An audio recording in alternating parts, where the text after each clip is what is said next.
Welcome to GK facts. Date है आज की 6 जुलाई 2021 और जानेंगे आज के इंपोर्टेंट करंट अफेयर्स को। साथ में हर क्वेश्चन के इंपोर्टेंट पॉइंट्स को हम इस वीडियो में डिस्कस करेंगे। अच्छा, इस वीडियो की पीडीएफ फाइल का लिंक वो नीचे डिस्क्रिप्शन बॉक्स में दे दिया है, आप उस लिंक पे क्लिक करके पीडीएफ को डाउनलोड कर सकते हैं। वीडियो को एंड तक जरूर देखिएगा क्योंकि वीडियो के एंड में आपसे क्वेश्चन पूछा जाता है जिसका आंसर आपको कमेंट बॉक्स में कमेंट करके बताना होता है। साथ में इस वीडियो में आपके लिए एक मोटिवेशन भी है, तो उसे भी आप जरूर ध्यान से सुनिएगा। तो चलिए वीडियो को स्टार्ट करते हैं और जानते हैं आज का सबसे पहला क्वेश्चन। तो आज का जो फर्स्ट क्वेश्चन है वो है कि केंद्र सरकार ने हाल ही में कितने टेक्नोलॉजी इनोवेशन प्लेटफॉर्म लॉन्च किए हैं। तो ये केंद्र सरकार के द्वारा अभी कितने किए गए हैं, तो ये जो है 6 प्लेटफॉर्मों को जो है लॉन्च किया गया, यानी कि ऑप्शन बी जो है वो बिल्कुल राइट आंसर है। तो केंद्र सरकार के द्वारा जो है अभी 6 प्लेटफॉर्मों को, जो कि टेक्नोलॉजी इनोवेशन प्लेटफॉर्म है, इनको लॉन्च किया गया है। ठीक है, देखिए इनको लॉन्च करने का जो कारण था वो यही था कि ये जो है प्रौद्योगिकी प्लेटफॉर्म पूरे भारत में विश्व स्तर पर प्रतिस्पर्धा विनिर्माण के लिए जो है प्रौद्योगिकी के विकास पर ध्यान केंद्रित किया जाएगा, यानी कि टेक्नोलॉजी में अधिक ध्यान देने के लिए जो है ये 6 प्लेटफॉर्मों को अभी लॉन्च किया गया है। क्लियर है। नेक्स्ट क्वेश्चन है आज का, भारत सरकार की निःशुल्क टेलीमेडिसिन सेवा ई संजीवनी ने हाल ही में कितने लाख परामर्श वर्ष पूरे कर लिए हैं। तो ये कितने कर लिए हैं, तो ये जो है अभी किए गए हैं 70 लाख। कितने? 70 लाख जो है पूरे कर लिए गए, यानी कि ऑप्शन सी बिल्कुल राइट आंसर है। क्लियर है। तो भारत सरकार की एक निःशुल्क टेलीमेडिसिन सेवा है जो कि है ई संजीवनी, इसने अभी जो है 70 लाख परामर्श वर्ष पूरे कर लिए हैं। क्लियर है। 70 लाख यानी कि 7 मिलियन जो है अभी पूरे कर लिए गए हैं। और पिछले 2 सप्ताह की बात करें अगर, तो पिछले 2 सप्ताह में जो है 50,000 से अधिक दैनिक परामर्श के साथ इस राष्ट्रीय टेलीमेडिसिन जो सेवा है, इसने पिछले 30 दिनों में लगभग 12.50 लाख रोगियों को जो है इससे लाभ हुआ है। कितने? 12.50 लाख रोगियों को जो है लाभ हुआ है। कितने? पिछले 2 सप्ताह के अंदर। क्लियर है। यानी कि 30 दिन के अंदर बहुत ही ज्यादा जो है हमको इसमें लाभ देखने को मिला है। क्लियर। तो अभी 70 लाख परामर्श वर्ष पूरे कर लिए, याद रखिएगा। नेक्स्ट क्वेश्चन है आज का, श्री अर्जुन मुंडा ने हाल ही में किस राज्य में 5 एकलव्य आदर्श आवासीय विद्यालयों की आधारशिला रखी है। तो ये किस राज्य में रखी गई है अर्जुन मुंडा जी के द्वारा, तो ये जो रखी गई है वो रखी गई है झारखंड के अंदर, यानी कि ऑप्शन बी बिल्कुल राइट आंसर है। क्लियर है। झारखंड राज्य के अंदर जो है श्री अर्जुन मुंडा, जो कि केंद्रीय जनजातीय कार्य मंत्री हैं अर्जुन मुंडा जी, इनके द्वारा 5 एकलव्य आदर्श आवासीय विद्यालयों की आधारशिला रखी गई है। अच्छा, ये रखी क्यों गई है? देखिए इसको रखने के पीछे कारण एक ही है कि एकलव्य आदर्श विद्यालयों में जो है तीरंदाजी खेल की सुविधाएं होंगी, यानी कि इसकी सुविधाएं और बढ़ाई जाएं इस विद्यालयों के अंदर। क्लियर है। अच्छा, ये झारखंड के अंदर रखी गई है। बात झारखंड के इंपोर्टेंट पॉइंट्सों की करें तो देखिए ये है झारखंड के बारे में कुछ इंपोर्टेंट पॉइंट्स। अब आप जिन पॉइंट्सों को जानते हैं वो आप मेरे साथ रिवीजन कीजिए, और जो न्यू स्टूडेंट है वो हर पॉइंट्सों को ध्यान से समझेगा ताकि आप भी नेक्स्ट डे रिवीजन कर सके। अभी देखिए, राज्य में होने वाला राष्ट्रीय जूनियर हॉकी चैंपियनशिप स्थगित किया गया था। क्लियर है। वही समर अभियान शुरू करने की घोषणा राज्य में हुई। राज्य ने हुक्का बार पर प्रतिबंध लगा दिया था यहाँ पर। वही राज्य सरकार ने मिड डे मील वर्करों के वेतन में बढ़ोतरी की है। वहीं राज्य ने दूरदर्शन के साथ मिलकर स्कूल क्लास स्टार्ट योजना भी शुरू की। बिरसा हरित ग्राम योजना शुरू की गई राज्य के अंदर। राज्य ने जो है अभी नीलांबर पीतांबर जल समृद्धि योजना शुरू की है। वहीं सोहराई और कोहबर जो आर्ट है उसको अभी यहाँ जीआई टैग मिला था। क्लियर है। तो आप पॉइंट्सों को रिवीजन करते रहेगा क्योंकि झारखंड से ये पॉइंट्स इंपॉर्टेंट है करंट से। अच्छा, मैप में कहाँ है? ये है मैप में, देखिए झारखंड की राजधानी की बात करें तो देखिए झारखंड की जो राजधानी है वो रांची है। राज्यपाल है द्रौपदी मुर्मू। वही मुख्यमंत्री हेमंत सोरेन है। राज्यसभा की यहाँ पर 6 सीटें, वही लोकसभा में 14 सीटें और विधानसभा में 82 सीटें। नेक्स्ट क्वेश्चन है आज का, श्री मनसुख मांडविया ने हाल ही में किस शहर में जो है ZYCOV-D वैक्सीन निर्माण संयंत्र का दौरा किया है। तो ये अभी इन्होंने कहां पर किया है? किसने किया है? मनसुख मांडविया ने। ठीक है, याद रखिएगा। ठीक है, इनके द्वारा ये किया गया है। तो ये कहां किया गया है? तो ये जो किया गया वो अहमदाबाद के अंदर किया गया, यानी कि ऑप्शन डी बिल्कुल राइट आंसर है। क्लियर है। तो मनसुख मांडविया जो है ये रसायन एवं उर्वरक मंत्री हैं। ठीक है, इन्हीं के द्वारा जो है अभी अहमदाबाद शहर के अंदर जो है ZYCOV-D वैक्सीन निर्माण संयंत्र का जो है दौरा किया गया है। देखिए इस पॉइंट्स को ध्यान से समझिएगा, आखिर में ये दौरा क्यों किया गया। देखिए इस वैक्सीन को जो है ये जो ZYCV को जो डी वैक्सीन है, इसको जो निर्माण किया जा रहा है वो जाइडस के द्वारा किया जा रहा है। ठीक है, किसके द्वारा? जाइडस के द्वारा जो है इसका निर्माण किया जा रहा है। ये विश्व की पहली, याद रखिएगा, ये विश्व की पहली क्या होगी? ये विश्व की जो है पहली DNA ठीक है, क्या होगी, डीएनए आधारित कोविड-19 वैक्सीन होगी। ठीक है, तो याद रखिएगा ये जो है ये विश्व की पहली डीएनए आधारित कोविड-19 वैक्सीन होगी। पहला वर्ड आ रहा है तो आप रिवीजन करते रहेगा। क्लियर। तो मनसुख मांडविया ने ये अहमदाबाद में जो है इसका अभी षड्यंत्र दौरा इसका किया था। क्लियर है। नेक्स्ट क्वेश्चन है आज का, हाल ही में किसने जो है मरुस्थलीकरण को कम करने और आजीविका प्रदान करने के लिए बोल्ड नाम की परियोजना शुरू की है। तो ये किसके द्वारा की गई है, तो ये जो है भी खादी और ग्रामोद्योग आयोग के द्वारा की गई है, यानी कि ऑप्शन जो बी है वो बिल्कुल राइट आंसर है। क्लियर है। खादी और ग्रामोद्योग के द्वारा जो है ये अभी जो है मरुस्थलीकरण को कम करने और आजीविका प्रदान करने के लिए बोल्ड नाम की परियोजना शुरू की गई। अच्छा, ये बोल्ड नाम की परियोजना आखिर में है क्या? देखिए, बोल्ड से जो है वो ये परियोजना जो है सूखे भूक्षेत्र पर बांस मरु उद्यान की परियोजना है, शुरू की गई है। ठीक है, ये परियोजना क्या है, बोल्ड जो इसका नाम दिया गया है ये है सूखे भू क्षेत्र पर बांस मरु उद्यान की जो है ये सुविधा यानी कि परियोजना ये है। इससे क्या होगा, इससे राजस्थान में जो जनजातियों की आय बांस आधारित अर्थव्यवस्था को बढ़ावा दिया जाएगा। ठीक है, जो राजस्थान में जनजातियां हैं उनकी आय को बांस आधारित अर्थव्यवस्था को उसमें बढ़ावा दिया जाएगा। क्लियर। बी ऑप्शन बिल्कुल राइट है, आप रिविजन करते रहिएगा। नेक्स्ट क्वेश्चन है आज का, हाल ही में national high speed rail corporation limited के प्रबंधन निदेशक के रूप में किसे नियुक्त किया गया है? तो ये अभी किसे नियुक्त किया गया है, तो ये जो नियुक्त किया गया है वो किया गया है सतीश अग्निहोत्री को, यानी कि ऑप्शन जो ए है वो बिल्कुल राइट आंसर है। सतीश अग्निहोत्री जो है इन्हें अभी national high speed rail corporation limited का जो है निदेशक प्रबंधन निदेशक जो है नियुक्त किया गया है। ठीक है। अच्छा, ये क्वेश्चन नियुक्ति से, सबसे पहले सतीश अग्निहोत्री के बारे में समझिए। देखिए, इनका जो कार्यकाल होगा वो 3 वर्ष का होगा। कितना होगा, 3 वर्ष का इनका कार्यकाल होगा। क्लियर है।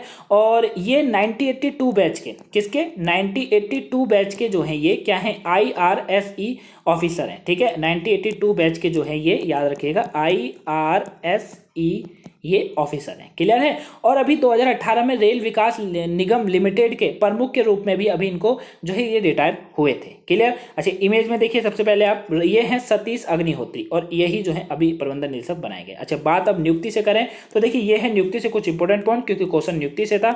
अब आप जिन पॉइंट्सों को जानते हैं वो आप मेरे साथ रिविजन कीजिए, और जो न्यू स्टूडेंट है वो हर पॉइंट्सों को ध्यान से समझेगा ताकि आप भी नेटले रिविजन कर सके। चैनल पर नए हैं सब्सक्राइब कर लीजिए, और गाइस शेयर करना ना भूलिएगा प्लीज, चैनल को शेयर जरूर कीजिए। आप शेयर नहीं करते हैं तो चैनल को ज्यादा से ज्यादा शेयर जरूर कीजिए गाइस। चलिए पॉइंट्सों को रिवीजन करते हैं। देखिए, अभी उत्तर प्रदेश के नए पुलिस महानिदेशक के रूप में जो है IPS अधिकारी मुकुल गोयल को नियुक्त करा गया था। पॉइंट्स इंपोर्टेंट है, आप रिवीजन करते रहिएगा। प्रदीप सिंह टिवाना ऑस्ट्रेलिया में जज नियुक्त होने वाले पहले भारतीय बने हैं। वही सत्य नडेला को माइक्रोसॉफ्ट ने मुख्य कार्यकारी अधिकारी के रूप में नियुक्त करा है। जैविक प्रौद्योगिकी कंपनी है माइलैब डिस्कवरी सॉल्यूशन ने अक्षय कुमार को अपना ब्रांड एम्बेसडर नियुक्त किया है। कोस्टा रिका देश की अर्थशास्त्री रेबिका ग्रीनस्पेन को संयुक्त राष्ट्रीय व्यापार और विकास सम्मेलन का नया महासचिव नियुक्त किया गया। नाम और पॉइंट्स दोनों इंपॉर्टेंट है, आप रिवीजन करते रहिए। पर्यावरण जलवायु कार्यवाही के लिए अंतर्राष्ट्रीय सलाहकार समूह में नियुक्त किया गया सुनीता नारायण को। अनूप चंद्रा जो पांड्या हैं वो देश के नए इलेक्शन कमीशन नियुक्त किए गए हैं। रजित सिंह दिसाले विश्व बैंक के शिक्षा सलाहकार नियुक्त किए गए, और वहीं असम राइफल के नए महानिदेशक के रूप में जो है लेफ्टिनेंट जनरल प्रदीप चंद्रन नायर को नियुक्त किया गया। तो करंट से पॉइंट्स इंपॉर्टेंट है, आप रिवीजन करते रहेगा। चलिए अब जानते हैं आज का मोटिवेशन।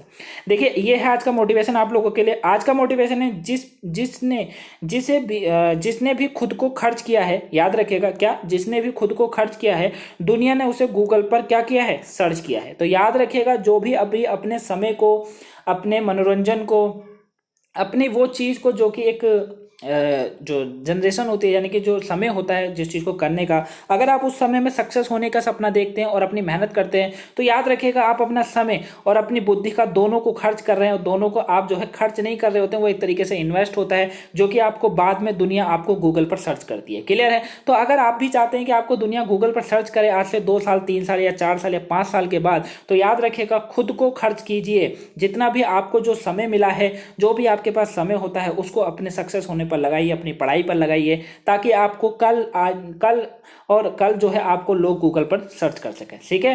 तो जिसने भी खुद को खर्च किया है दुनिया ने उसे गूगल पर सर्च किया है, ये बात हमेशा ध्यान रखिएगा। आप अपने मेहनत की तरफ बढ़ते रहिए, सक्सेस होते रहिए हमेशा, और हमेशा चीज़ों को समझिए। ठीक है। और याद रखिएगा हार्ड वर्क के साथ साथ स्मार्ट वर्क करना बहुत जरूरी है, तो आप वो भी करते रहिएगा। तो यही आज का मोटिवेशन है। कैसा लगा कमेंट में बताइए। पसंद आया वीडियो को लाइक कीजिएगा, चैनल पर नए हैं चैनल को सब्सक्राइब कर लीजिए, और गाइस शेयर करना ना भूलिएगा। फिर से एक बार मैं आपको फिर बोल रहा हूँ कि आप चैनल को शेयर जरूर कर दीजिएगा, क्योंकि आप चैनल को शेयर नहीं करते हैं। तो प्लीज़ चैनल को ज़्यादा शेयर कीजिएगा। और अगर आपने मुझे टेलीग्राम, इंस्टाग्राम, फेसबुक पे फॉलो नहीं कर रखा है तो आप लिंक नीचे डिस्क्रिप्शन बॉक्स में है, आप मुझे वहाँ से फॉलो कर सकते हैं। नेक्स्ट क्वेश्चन है आज का, नासा के नियोविस टेलीस्कोप को हाल ही में कितने साल मिशन विस्तार मिला है? तो इसे कितने साल का मिला है अभी? तो 2 साल का और मिल गया है। ऑप्शन ए बिल्कुल राइट आंसर है। क्लियर है? तो नियोविस जो है यहाँ पर टेलीस्कोप को हाल ही में इसको अभी 2 साल का जो है और विस्तार मिल गया। नियोविस क्या है? देखिए ये जो है इसकी फुल फॉर्म है पूरी, near earth object wide field infrared survey explorer. क्या है? Near earth object wide field infrared survey explorer. ठीक है, और इसी को जो है 2 साल का मिशन का विस्तार मिला है। ये जो है ये टेलीस्कोप जो है ये सूर्य ग्रह, धूमकेतु और वस्तुओं के अपनी खोज जारी रखेगा। क्लियर? याद रखिएगा 2 साल इसको अभी और मिल चुका है। नेक्स्ट क्वेश्चन है, यानी कि 2023 तक मिल गया है। क्लियर है? नेक्स्ट क्वेश्चन है आज का, हाल ही में आरबीआई ने पंजाब एंड सिंध बैंक पर कितने लाख रुपए का जुर्माना लगाया है? तो अभी आरबीआई के द्वारा कितने लाख रुपए का जुर्माना लगाया गया है? तो आरबीआई ने जो है अभी पंजाब एंड सिंध बैंक पर जो है 25 लाख रुपए का जुर्माना लगा दिया है। ऑप्शन बी बिल्कुल राइट आंसर है। क्लियर है? अच्छा, ये जुर्माना लगाया क्यों गया आरबीआई के द्वारा? देखिए आरबीआई का कहना है, यानी कि भारतीय रिजर्व बैंक ने जो है बैंकों में साइबर सुरक्षा ढांचे पर निर्देश के कुछ प्रबंधनों का पालन न करने पर लगाया गया है। ठीक है, यानी कि बैंक में जो है साइबर सुरक्षा ढांचे पर काम अच्छे तरीके से ना होने पर और उसका पालन ना करने पर जो है ये 25 लाख रुपए का जुर्माना लगाया गया है। आरबीआई ने पंजाब एंड सिंध बैंक पर लगाया। क्लियर है? बात पंजाब एंड सिंध बैंक की करें, इसके जो संस्थापक हैं वो वीर सिंह थे और पंजाब एंड सिंध बैंक की जो स्थापना है वो 24 जून 1908 को हुई थी। याद रखिएगा काफी पुराना बैंक है ये। ठीक है, कब हुई थी? 24 जून 1908 को जो है इसकी स्थापना हुई थी। वहीं पंजाब एंड सिंध बैंक के जो एमडी और सीईओ हैं वो हैं एस कृष्ण। कौन है? एस कृष्ण। नेक्स्ट क्वेश्चन है आज का, नेक्स्ट क्वेश्चन है, हाल ही में भारत का दूसरा सबसे बड़ा क्रिकेट स्टेडियम कहाँ बनाया जाएगा? तो ये कहाँ बनाया जाएगा? क्वेश्चन बहुत ज्यादा इंपॉर्टेंट है पेपर के पॉइंट ऑफ व्यू से गाइस, तो रिवीजन करते रहिएगा। तो अभी जो है भारत का दूसरा सबसे बड़ा क्रिकेट स्टेडियम ये जो बनाया जाएगा वो कहाँ बनाया जाएगा? वो बनाया जाएगा जयपुर के अंदर, यानी कि ऑप्शन सी बिल्कुल राइट आंसर है। क्लियर है? जयपुर के अंदर भारत का तो दूसरा सबसे बड़ा स्टेडियम है, लेकिन विश्व का ये तीसरा सबसे बड़ा स्टेडियम होगा। याद रखिएगा कौन सा होगा? विश्व का तीसरा सबसे बड़ा ये स्टेडियम होगा। क्लियर हो गया? ठीक है, देखिए भारत का जो सबसे बड़ा स्टेडियम है फिलहाल नहीं, मतलब भारत का जो सबसे बड़ा स्टेडियम है वो है कौन सा? Narendra Modi cricket stadium. ठीक है, क्या है? नरेंद्र मोदी क्रिकेट स्टेडियम जो है वो भारत का सबसे बड़ा स्टेडियम है। क्लियर हो गया? लेकिन अब दूसरे नंबर पे भारत का ये क्रिकेट स्टेडियम होगा जो कि जयपुर में तैयार हो रहा है। क्लियर है? ये जो है 100 एकड़ की जमीन पर होगा, जमीन पर तैयार हो रहा है और इसमें 2.5 से 3 साल का समय है जो कि लगेगा। 650 करोड़ रुपए की लागत के साथ इसको बनाया जा रहा है। कितना? 650 करोड़ रुपए की लागत के साथ जो है इसको बनाया जा रहा है। क्लियर है? देखिए दुनिया का पहला सबसे बड़ा स्टेडियम वो नरेंद्र मोदी स्टेडियम है। ठीक है, जो कि अहमदाबाद में स्थित है। और दूसरे नंबर पे जो है वो ऑस्ट्रेलिया का मेलबर्न है। ठीक है, क्या है? ऑस्ट्रेलिया का मेलबर्न जो स्टेडियम है वो दूसरा सबसे बड़ा स्टेडियम है। अब तीसरे पर ये वाला स्टेडियम होगा जो कि जयपुर में तैयार हो रहा है। अच्छा, काफी बार एग्जाम में ये पूछा जाता है कि नरेंद्र मोदी स्टेडियम जो है, जो कि विश्व का सबसे बड़ा स्टेडियम है, इसमें दर्शकों की क्षमता कितनी है, यानी कि इसमें देखने दर्शक है वो कितने बैठ सकते हैं? तो 1,10,000। कितनी है? 1,10,000 जो है दर्शक इसमें बैठकर इस मैच का मजा उठा सकते हैं। 1,10,000। क्लियर है? याद रखिएगा।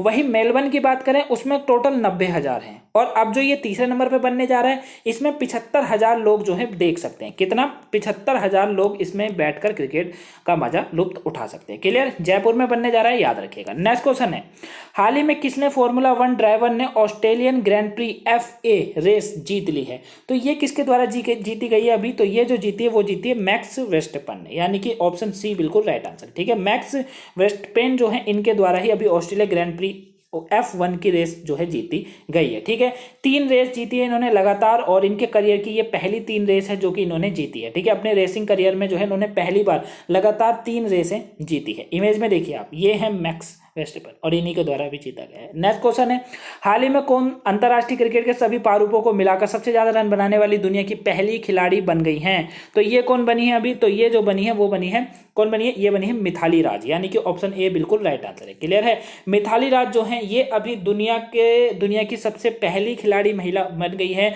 जो कि सभी प्रारूपों को मिलाकर सबसे ज्यादा रन बनाने वाली बन गई है। क्लियर है?